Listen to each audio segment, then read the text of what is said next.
Welcome to రాజనీతి. తిరుమల నెయ్యి కల్తీ వివాదంలో వైఎస్ఆర్ కాంగ్రెస్ పార్టీ చేస్తున్న విమర్శల దాడిని ఎదుర్కొనేందుకు కూటమి పార్టీలు చాలా ఆలస్యంగా సిద్ధమయ్యాయి. నిన్న కూటమి అగ్రనేతలు సమావేశం అయ్యారు. చంద్రబాబు నాయుడు గారు, పవన్ కళ్యాణ్ గారు, పివిఎన్ మాధవ్ గారు. ఆ సమావేశం తర్వాత ఇది హిందూ మతం మీద కుట్ర అని, దేవుడిపై పగబట్టారు అని, తిరుమలలో అన్యమతస్థుల ప్రాబల్యం పెంచే కుట్రలు చేస్తున్నారని చంద్రబాబు నాయుడు గారు, పవన్ కళ్యాణ్ గారు, పివిఎన్ మాధవ్ గారు ఆరోపించారు. నెయ్యి కల్తీ మీద ఈ వ్యవహారం వెలుగులోకి వచ్చిన తర్వాత, దీని మీద సిట్ దర్యాప్తు చేస్తున్నప్పుడు, సిట్ నివేదిక ఇచ్చిన తర్వాత కల్తీలో వైసీపీ పాత్రను ఎండగట్టడంలో ఈ పార్టీలు విఫలమయ్యాయి. వీళ్ళకంటే ముందే వైసీపీ ఎదురుదాడి చేసింది. తప్పు చేసింది వాళ్ళు అయినా కూడా వాళ్ళు తప్పేం చేయనట్టు, వీళ్ళు తప్పుడు ఆరోపణలు చేసినట్టుగా ప్రచారం చేస్తున్నారు. లడ్డు తయారీలో వాడింది అసలు నెయ్యే కాదు, పామాయిల్ ఆయిల్లో రసాయనాలు కలిపారు అని సిట్ నివేదికలో పేర్కొంది. కానీ వైసీపీ మాత్రం సిట్ వాళ్ళకు క్లీన్ చిట్ ఇచ్చినట్టుగా ప్రచారం చేసుకుంటా ఉంది. సాక్షి మీడియా కూడా అదే ప్రచారం చేస్తూ ఉంది. వాళ్ళ వాయిస్ని వాళ్ళు జనంలోకి తీసుకెళ్ళారు. వాళ్ళ మీడియా ద్వారా, పదుల సంఖ్యలో యూట్యూబ్ ఛానళ్ళ ద్వారా, వందల సోషల్ మీడియా అకౌంట్లతో ఈ ప్రచారం చేశారు వాళ్ళు. ఆన్ రికార్డ్ ఇది నెయ్యి కాదు, రసాయనాల మిశ్రమం అని సిట్ పేర్కొంది అని ఇప్పుడు పవన్ కళ్యాణ్ గారు, మాధవ్ గారు, లోకేష్ గారు చెప్తున్నారు.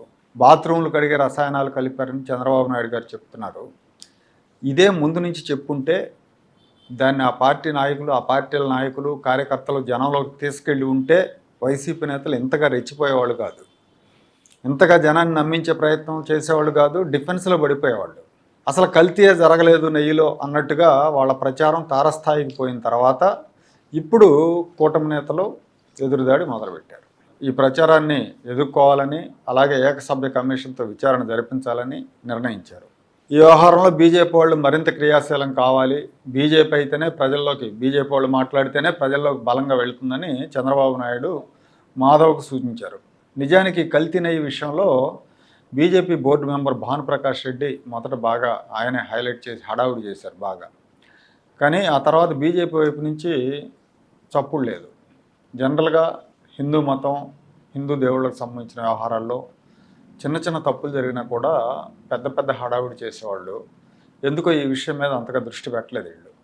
ఈ వ్యవహారం బట్టబయలైనప్పుడు ప్రాయశ్చిత్తంగా పవన్ కళ్యాణ్ మెట్లు కడగటాన్ని వైసీపీ వాళ్ళు అపహాస్యం చేశారు మొన్న. దాని మీద జన సైనికులు పెద్దగా స్పందించలేదు. పవన్ కళ్యాణ్ ఆ పార్టీ సమావేశంలో ఎమ్మెల్యేలు, ఎంపీల మీద ఆగ్రహం వ్యక్తం చేశారు. మీరు ఎందుకు స్పందించలేదు, ఏమైపోయింది మీకేమైందని చెప్పి ఆయన ఆగ్రహం వ్యక్తం చేశారు. ఆయన ఆగ్రహం వ్యక్తం చేసిన తర్వాత ఆ పార్టీ నాయకులు స్పందించారు. ఇక తెలుగుదేశం తీరు కూడా అలాగే ఉంది. లడ్డు విషయంలో మొదట మాట్లాడింది చంద్రబాబు, జంతు కొవ్వు కలిపారని మాట్లాడారు. కానీ ఆ పార్టీ నాయకులు దాన్ని ముందుకు తీసుకెళ్ళలేదు. వైఎస్ఆర్ కాంగ్రెస్ పార్టీ నాయకులు, అలాగే ఈ భూమన కరుణాకర్ రెడ్డి లాంటి వాళ్ళు పూజలు, యాగాలు, యజ్ఞాలు చేయకముందే అది కల్తీ నెయ్యని, అది రసాయనాల మిశ్రమం అని, జంతు కొవ్వులు కూడా కలిశాయని కూటమి పార్టీలు ఎందుకు చెప్పలేకపోయారు? ఎందుకు బలంగా జనంలోకి తీసుకెళ్ళలేకపోయారు? విజయభాస్కర్ రెడ్డి అనే వ్యక్తి అప్రూవర్గా మారాడు. కల్తీ నెయ్యి దందాలో తాను కీలకంగా వ్యవహరించాలని ఒప్పుకున్నాడు. లంచంగా తీసుకున్న సొమ్ము వెనక్కి ఇచ్చాడు. తప్పు చేశానని చంపలేసుకున్నాడు. సిఎఫ్టిఆర్ఐ వాళ్ళు 2022లోనే కల్తీ జరుగుతుందని హెచ్చరించిన ఆ హెచ్చరికలను జగన్మోహన్ రెడ్డి ప్రభుత్వం బేఖాతరు చేసింది. అది కూడా బయటకు వచ్చింది. దాన్ని కూడా నిన్నటి వరకు ఎక్స్పోజ్ చేయలేకపోయారు వీళ్ళు. ఒక రకమైన నిస్తేజంలో కూటమి పార్టీలు ఉంటే వైఎస్ఆర్ కాంగ్రెస్ పార్టీ దాన్ని అడ్వాంటేజ్గా తీసుకుంది. తెలుగుదేశం పార్టీలో ఒకప్పుడు గట్టిగా స్వరం వినిపించే నాయకులు ఉండేవాళ్ళు, సీనియర్లు ఉండేవాళ్ళు, సీనియర్లు అధికార ప్రతినిధులుగా ఉండేవాళ్ళు. వాళ్ళు ప్రెస్ మీట్లు పెట్టి పార్టీ వాయిస్ని జనంలోకి బలంగా వెళ్ళేట్టు చేసేవాళ్ళు. కానీ ఇప్పుడు ఆ సీనియర్ల స్వరాలు అంత యాక్టివ్గా లేవు. పయ్యావుల కేసు వచ్చి మొన్న ఈ నెయ్యి విషయంలో ప్రెస్ మీట్ పెట్టి చెప్పే వరకు కూడా గట్టి స్వరం వినపడలేదు. ఒక ముఖ్యమైన ఇష్యూ ఉన్నప్పుడు, అది వైసీపీని టార్గెట్ చేసే విషయం అయినప్పుడు ఎంత యాక్టివ్గా ఉండాలి? నిన్నగా మొన్న అంబటి రాంబాబు ఎపిసోడ్ తర్వాత గుంటూరులో, రాజమండ్రిలో జక్కంపూడి రాజా అనే వ్యక్తి గల్లా మాధవిని మేము వస్తే జుట్టు పట్టుకుని రోడ్ల మీద ఈడ్చుకెళ్తాం అన్నాడు. ఆ మాటకి ఇంతవరకు ఒక తెలుగుదేశం నేత కానీ, ఒక మహిళా నేత కానీ స్పందించలా. గల్లా మాధవి తప్పితే ఇంకెవరు స్పందించలా. నువ్వు దుశ్శాసనుడు అయితే మేము ద్రౌపదులం కాదు అని చెప్పారు ఆవిడ. అంతకు మించి ఎవరూ మాట్లాడలా. అలాగే బైరెడ్డి సిద్ధార్థ రెడ్డి మీ ఇళ్లలోకి వస్తాం, మీ కళల్లోకి వస్తాం అంటే ఎవరు మాట్లాడలేదు, ఎదురుదాడి చేయలేదు. వాడు అవతారం చూస్తే నిజంగానే రాత్రులు కళల్లోకి వచ్చేవాళ్ళు లెక్కన ఉంటాడు. అతనికి ఇంతవరకు కౌంటర్ ఇవ్వాల. తెలుగుదేశం పార్టీ ఇంత పేలవంగా ఉండటం ఇదే మొదటిసారి. గతంలో ఇలాంటి పరిస్థితులు ఉండేవి కాదు. సమర్థులైన నాయకులు ఉండేవాళ్ళు. ఇంతవరకు అధికార ప్రతినిధుల నియామకం జరగల. డిబేట్లకు వెళ్తున్న వాళ్ళనేమో జనం పట్టించుకోరు.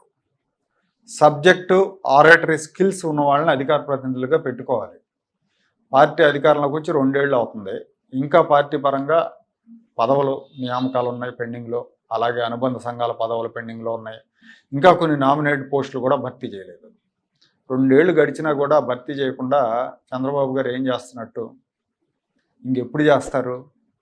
సరైన టర్మ్లో చేస్తుంటే ఈ పాటికి ఒక టర్మ్ అయిపోయి 2వ బ్యాచ్ రెడీగా ఉండేది. సో అందరూ సాటిస్ఫై అయ్యేవాళ్ళు. ఆ పని చేయలేదు. ఎమ్మెల్యేలు, మంత్రులు వాళ్ళ నియోజకవర్గాల్లో సమావేశాలు పెట్టి నెయ్యి విషయంలో ఏం జరిగిందో చెప్పలేదు. వైసీపీ వాళ్ళు మాత్రం దేవాలయాల్లో పూజలు చేశారు. అది చాలా ఆర్గనైజ్డ్గా జరిగింది. వాళ్ళు ప్రతిపక్షంలో ఉన్నారు, వీళ్ళు అధికారంలో ఉన్నారు. అధికారంలో ఉన్న వాళ్ళు ఏం చేస్తున్నట్టు? పార్టీని పట్టించుకోకపోతే, ప్రభుత్వం వాయిస్ని ప్రజల్లోకి తీసుకెళ్ళకపోతే ప్రజలు ప్రతిపక్షం చెప్పేది నిజమని నమ్మే పరిస్థితి వస్తుంది. తక్షణమే పార్టీలను ప్రక్షాళన చేసుకోవాలి. పార్టీ వ్యవస్థలను బలోపేతం చేసుకోవాలి. క్యాడర్తో సంబంధాలు మెయింటైన్ చేసే నాయకులు ఉండాలి. ప్రతిపక్షం మీద దూకుడుగా విమర్శలు చేసేవాళ్ళు ఉండాలి. గుమస్తాలను పెట్టుకుంటే లాభం లేదు. ప్రతిపక్షంలో ఉన్నప్పుడు ఒక రకంగా, అధికారంలోకి వచ్చాక ఇంకో రకంగా ఉండటం అనేది చంద్రబాబు నాయుడు గారి అలవాటు. అధికారంలో ఉన్నప్పుడు కూడా అటాకింగ్ పాలిటిక్స్ చేయాలి. చేయకపోతే ఇబ్బంది పడతారు. మీరు వెంకటేశ్వర స్వామితో పెట్టుకుంటున్నారు, మీరు తప్పు చేస్తున్నారు, వెంకటేశ్వర స్వామితో పెట్టుకుంటే ఆయనే శిక్షిస్తాడని చంద్రబాబు నాయుడు గారు చెప్తూ ఉంటారు. వాళ్ళని శిక్షించమనే చంద్రబాబు నాయుడు గారికి 166 సీట్లు, జగన్మోహన్ రెడ్డికి 11 సీట్లు ఇచ్చారు. దేవుడు వచ్చి శిక్షించడు ఎక్కడ. ఆ కర్తవ్య నిర్వహణ మీరు చేస్తారనే ఆయన భక్తుడైన మిమ్మల్ని జనం గెలిపించారు.